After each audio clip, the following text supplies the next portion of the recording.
Israeli যোগাযোগ ব্যবস্থা ছিন্ন ভিন্ন করতে মরিয়া ইয়েমেনের হুথি বিদ্রোহীরা তারা দেশটির বিমানবন্দরগুলোতে নিয়মিত হামলা চালিয়ে যাচ্ছে।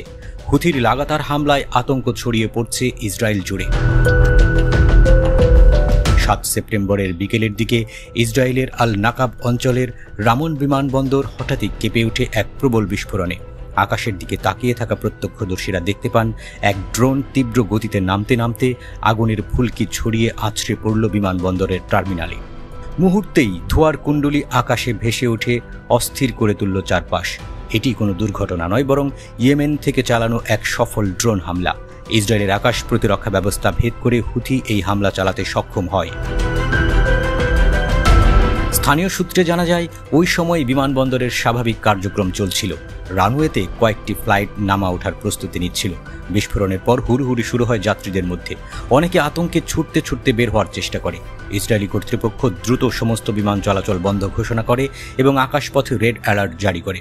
প্রাথমিকভাবে জানা গেছে, হুথির এই হামলায় অন্তত 2 জন আহত হয় এবং তাদের স্থানীয় হাসপাতালে ভর্তি করা হয়। এর আগেই দিনভর ইয়েমেন থেকে কয়েকটি ড্রোন ছোড়া হয়েছিল। ইসরায়েলি দাবি অনুযায়ী প্রথম 3টি ড্রোন প্রতিরক্ষা ব্যবস্থায় আটকানো হলেও চতুর্থটি সরাসরি গিয়ে আঘাত হানে রামন বিমানবন্দরে।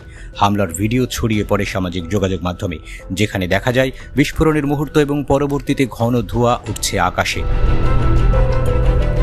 কিন্তু এখানেই থেমে থাকেনি ইয়েমেনি সশস্ত্র বাহিনী। সন্ধ্যায় তারা আনুষ্ঠানিকভাবে ঘোষণা করে এটি ছিল একটি বৃহৎ ড্রোন অভিযানের অংশ। ওই বিবৃতিতে জানানো হয়, শুধু রামন বিমানবন্দর নয়, একাধিক সামরিক ঘাঁটি, গুরুত্বপূর্ণ অবকাঠামো এবং অন্যান্য বিমানবন্দরকেও লক্ষ্যবস্তু করা হয়েছে। এর মধ্যে আল লিদ বিমানবন্দর, আসদোদ ও আসকালন এলাকায় সংবেদনশীল স্থান এবং ইয়াফায় এক গুরুত্বপূর্ণ টার্গেটে আঘাত হেনেছে তাদের ড্রোন। হুথি মুখপাত্র ব্রিগেডিয়ার জেনারেল ইয়াহিয়া সারি বলেন, মার্কিন ও ইসরায়েলি প্রতিরক্ষা ব্যবস্থা সম্পূর্ণ ব্যর্থ হয়েছে এবং তাদের ড্রোনগুলি নির্দিষ্ট লক্ষ্যবস্তুতে পৌঁছে গিয়েছে। তিনি আরও সতর্ক করে দিয়ে বলেন, এটি কেবল শুরু।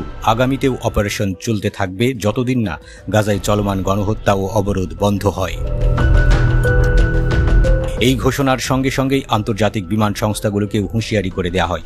ইয়েমেনি পক্ষ থেকে স্পষ্ট করে বলা হয়, ইসরায়েলের এলাকায় যেসব বিমানবন্দর আছে সেগুলো এখন থেকে ক্রমাগত হামলার ঝুঁকিতে থাকবে। তাই যাত্রী পরিবহন চালু রাখলে এর দায়ভার তারা নেবে না।